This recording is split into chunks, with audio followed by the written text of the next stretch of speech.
चलिए अब खबरें विस्तार से। इलाहाबाद हाईकोर्ट से एक बड़ी खबर सामने निकल कर आई है। बता दें कि मथुरा श्री कृष्ण जन्मभूमि और शाही ईदगाह विवाद मामले में सुनवाई हुई। हिंदू पक्ष की ईदगाह परिसर पर रेवेन्यू सर्वे की मांग वाली याचिका पर सुनवाई करते हुए हाईकोर्ट ने अगली सुनवाई 22 फरवरी तक स्थगित कर दी। बता दें कि अब इस मामले में जो अगली सुनवाई है वो 22 फरवरी को होगी।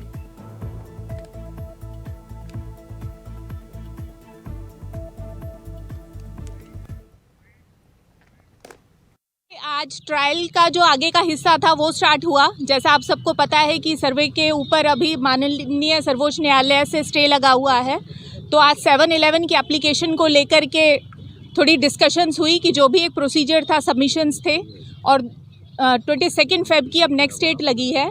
और एक जो सबसे ज़्यादा अगर मैं इसे ये कहूँगी कि बहुत एक दुर्भाग्यपूर्ण ये घटना हुई कि हमारे जो हिंदू पक्ष के ही कुछ लोगों ने पहले एक हिडन तरीके से ये एप्लीकेशन लगाई ऑर्डर 1 रूल 8 की कि भगवान श्री कृष्ण लल्ला विराजमान मुस्लिम पक्ष के प्रतिनिधि बनना चाहते हैं।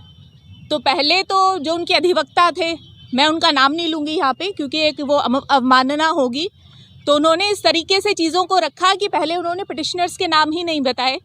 फिर उन्होंने इस बात को प्रेस किया कि हम ऑर्डर 1 रूल 8 की कि यानी कि सभी जितने भी पक्षकार हैं और वो जिसका भी प्रतिनिधि करना चाहते हैं कि उनको to be sued and to be defend के राइट्स मिल जाएं। तो उस चीज़ को लेकर के हमने ये आपत्ति दिखाई कि आप पहले हमें ये बताइए कि आप जो पक्षकार हैं आपका क्या नाम है और आप किसके प्रतिनिधि हैं एज अ बेस्ट फ्रेंड।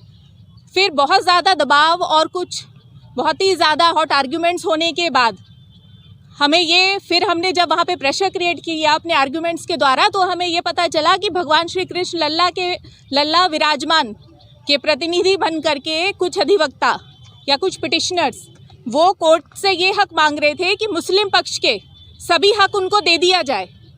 तो हमने इस चीज़ पर काफ़ी पुरजोर तरीके से और बहुत स्ट्रांगली आपत्ति दर्ज करी कि ये हमारे पूरे हिंदू समाज के साथ अपमान है, धोखा है कि एक तरफ जहाँ पे इतने पक्षकार इतने सालों से भगवान श्री कृष्ण की जन्मभूमि को मुक्त कराने के लिए और जहाँ पे उनका मूल गर्भगृह है यानी शाही ईदगाह के ऊपर और बिल्कुल स्वच्छंद तरीके से अपना सर्वस्व समर्पण करके ये मुकदमा लड़ रहे हैं, वहीं पे कुछ मुट्ठी भर लालची लोग एक माफिया के तरीके से आज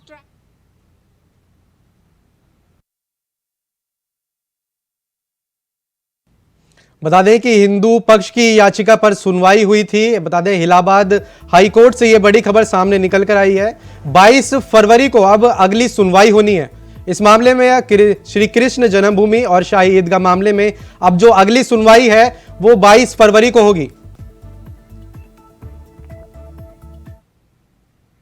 बदायूं के उजानी कोतवाली क्षेत्र के मथुरा हाईवे का एक मामला है जहां डीसीएम और वैन के आमने सामने जोरदार टक्कर हो गई। बता दें कि डीसीएम की वैन और जोरदार टक्कर होने के बाद वैन रोडवेज बस में जा टकरी, जिसमें ड्राइवर सहित 2 बच्चों की मौके पर ही मौत हो गई। वहीं घायल बच्चों को मेडिकल कॉलेज में भर्ती कराया गया।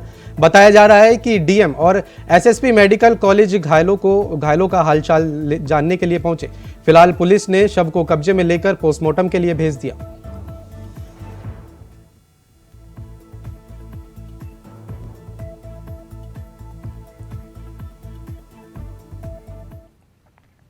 लोकसभा चुनाव के बीच उत्तराखंड के राज्यसभा सांसद और बीजेपी के राष्ट्रीय मीडिया प्रमुख उनियाल ने खास बातचीत की। हमारे संवाददाता अभय कैंतुरा ने। तैयारियां जोरों पर हो रही है। हमारे बातचीत करने के लिए हैं बीजेपी के राष्ट्रीय प्रमुख अनिल बलूनी जी, उनसे बातचीत करते हैं किस तरह की तैयारी। सर, उत्तराखंड की 5 लोकसभा सीटें हैं, सभी की निगाह इन 5 लोकसभा सीटों पर रहती है क्योंकि उत्तराखंड से बड़ा संदेश जा रहा है। आप लोगों की तैयारी किस प्रकार से है? देखिए, भारतीय जनता पार्टी की बेहतरीन तरीके से तैयारी है। 5 लोकसभा की सीटों को पुनः उससे बड़े बहुमत से जीतने की तैयारी है। उत्तराखंड में हैट्रिक लगानी है, 3 बार लगातार 500 सीटों की। देश के अंदर हैट्रिक लगानी है और बहुमत के साथ जीतने की, और बड़े प्रचंड बहुमत के साथ जीतने की। तो हमारी तैयारी पूरी है।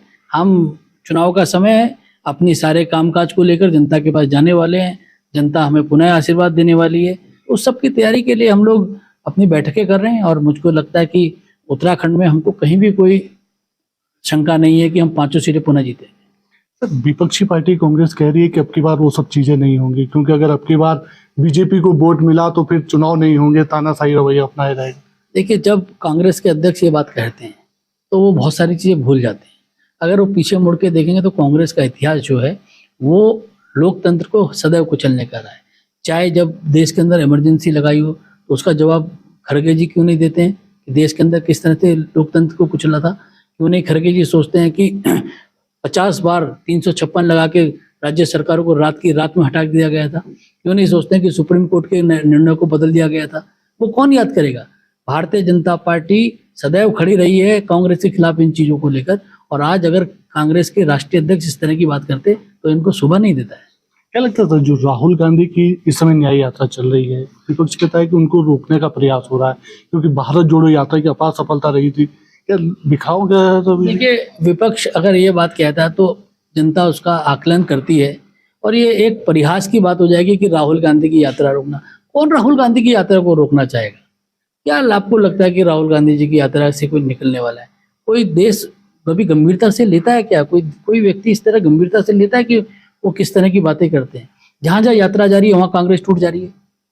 क्या हो रहा है इस यात्रा में। अगर पश्चिम बंगाल में गए तो ममता जी ने कहा हम तुम्हारे साथ नहीं है, बिहार में गए तो नीतीश जी ने कहा हम आपके साथ नहीं है।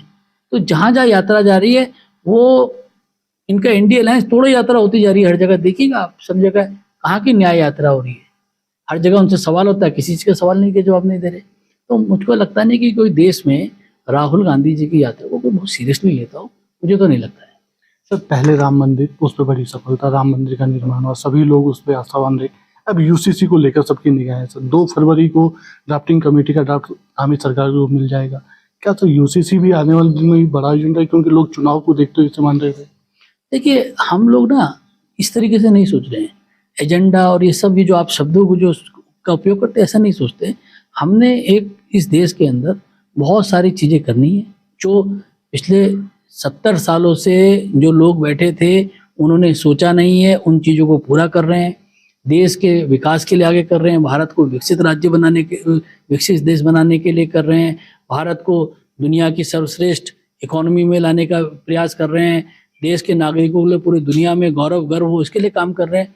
तो इसलिए हम इस तरीके से नहीं सोचते। हमने जो लक्ष्य है देश को आगे बढ़ाने का, उसके लिए लेकर काम कर रहे हैं और उस पर करते रहेंगे। सर एक सवाल, विपक्षी दल ये कहता है सर कि ईडीओ या सीबीआई इनका दुरुपयोग हो रहा है। पहले दिल्ली में किया, फिर पंजाब में गए, उसका झारखंड में भी चल रहा है। क्या लगता है पूरी तरह से आप इस बात की जांच कर लीजिए कि देश के अंदर जितनी जगह पे कार्रवाई हो रही है, जितने बड़े बड़े लोग जो आप लोग समझते हैं उन पर कार्रवाई हो रही है, क्या वो देश का धन लूट के चले जाएगा, कोई कुछ नहीं कहेगा। क्या वो सारा पब्लिक का पैसा लूट के चले जाएगा, कोई कुछ नहीं कहेगा। आज तक आप बताइए कि जितनी जगह पे कार्रवाई हुई है, क्या किसी को सुप्रीम कोर्ट से रिलीफ मिला है, क्या किसी को हाई कोर्ट से रिलीफ मिला है। क्या सुप्रीम कोर्ट की टिप्पणियां सुन लीजिए, उनको पढ़ लीजिए एक बार। मनीष सिसोदिया के बारे में क्या टिप्पणी आ रही है, लालू प्रसाद जी के बारे में क्या टिप्पणी आ रही है, आप तमाम टिप्पणियों को देख लीजिए और उसके बाद ये सवाल कीजिएगा तो आपका इस सवाल आप खुद ही नहीं करेंगे।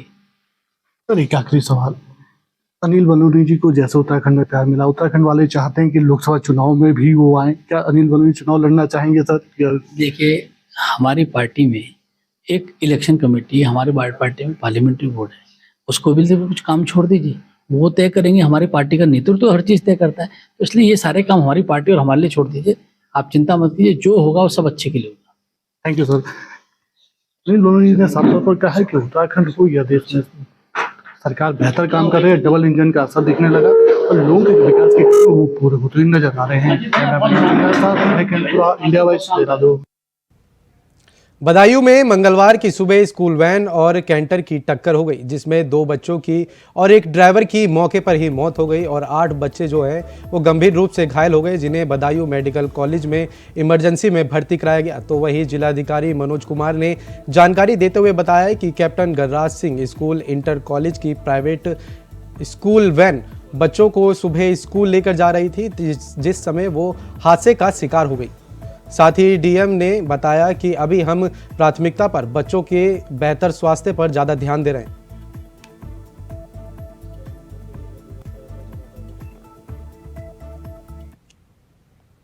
जौनपुर के बुलंदशहर थाना क्षेत्र के सखोला गांव से एक मामला सामने आया है, जहां मकान की छत की सीटिंग टूटने से मजदूर की मौत हो गई और 3 लोग गंभीर रूप से घायल हो गए। हालांकि सभी घायलों को इलाज के लिए अस्पताल में भर्ती कराया गया। तो वहीं मौके पर पहुंची पुलिस ने मामले की जांच शुरू कर दी। बताया जा रहा है कि नई छत की सीटिंग करते समय ये हादसा हो गया।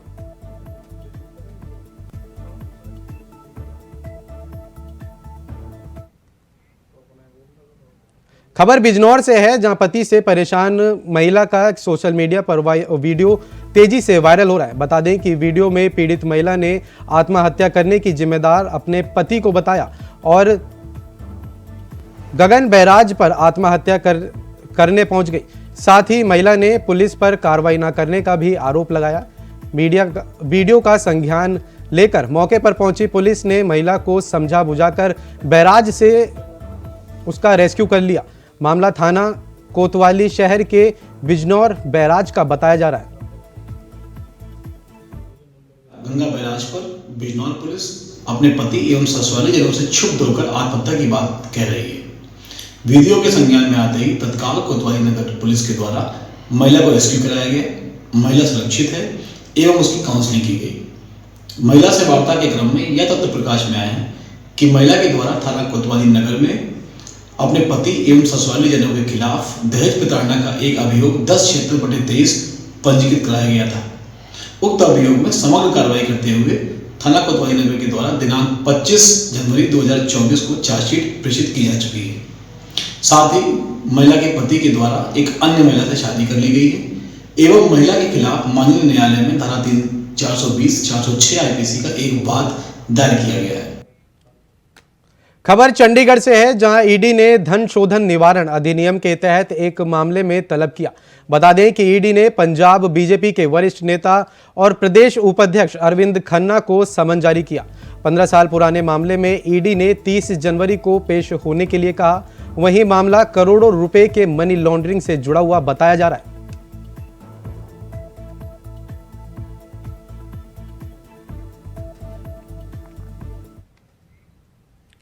लखनऊ में समाजवादी पार्टी कार्यालय के बाहर एक बार फिर से 2 नेताओं के विवादित होर्डिंग लगाई गई।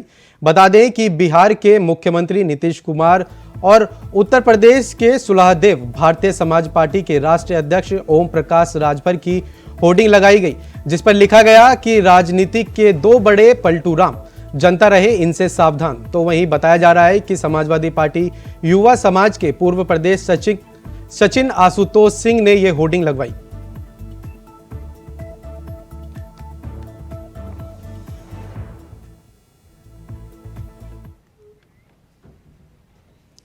प्रयागराज के इलाहाबाद विश्वविद्यालय के छात्र ने जबरदस्त हंगामा कर दिया, जहां विश्वविद्यालय के गेट के बाहर छात्र विरोधी प्रदर्शन कर रहे हैं। बता दें कि विश्वविद्यालय के एक प्रोफेसर पर छात्र के साथ मारपीट करने का आरोप लगा है।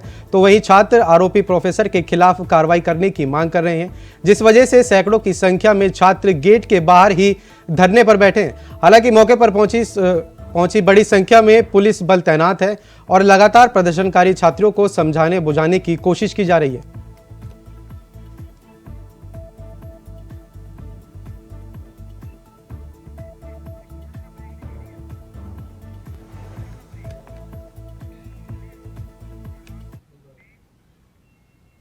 फिलहाल समय हो चला है एक छोटे से ब्रेक का, फौरन लौटेंगे।